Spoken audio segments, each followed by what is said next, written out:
Tarihsel bir yolculuğa çıkıldığında önümüze çıkacak kavramlardan biri. Geçmişi yüzyıllar öncesine dayanıyor. İçerisinde zorbalık da var, gasp da. Bu yöntemleri denizlerde uygulayanlarla özdeşleşse de yaşamın her alanında bu özellikleri taşıyanlarla karşılaşmak mümkün.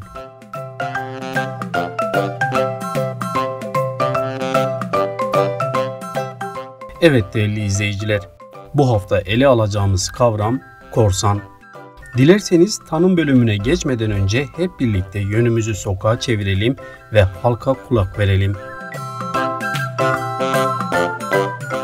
Yani korsan denince aklıma iki tane şey geliyor. Birisi haydut olan korsanlar. Diğeri ise korsan seyidi, korsan işte bir şeyler satan kişiler falan. Korsan bana göre yasa dışı şeylerdir. Yani herhangi bir legal olan şeyin yasa dışı hali. Korsan çakma. Yani orijinalini yaşatan çakmadır bence. Korsan bence başka insanların emeklerini çalan kişilere denir. Korsan benim için illegal satılan kitaplar geliyor aklıma ilk, yasa dışı olanlar. İlk çağrıştırdığı şey bana bandrolsüz kitap, kaçak kitap dediğimiz yani. Bence korsan başkalarının hakkını zorla kullanan kimsedir. Ya korsan işte hani yasa dışı mesela, yasa dışı olan işler, biraz daha illegale kaçan işler.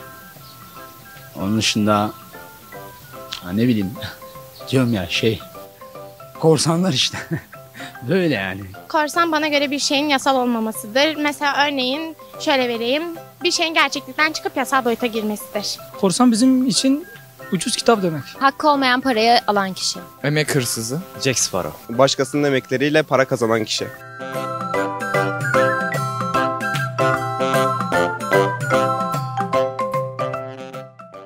Korsan nedir? Sorumuza verilen cevaplar böyleydi. Bu kavramı haydut diye niteleyenler de vardı, orijinal olmayan şeklinde yorumlayanlar da.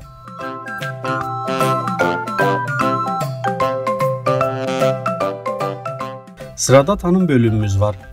Bakalım mikrofonumuza verilen cevaplar ne kadar doğru ve korsan kavramının temel tanımı ne?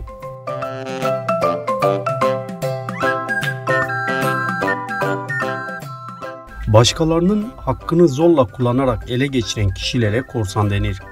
En bilinen korsanlar deniz korsanlarıdır. Yine yasa yapılmayan her iş korsan sayılır. Ama bunlar küçük korsanlardır.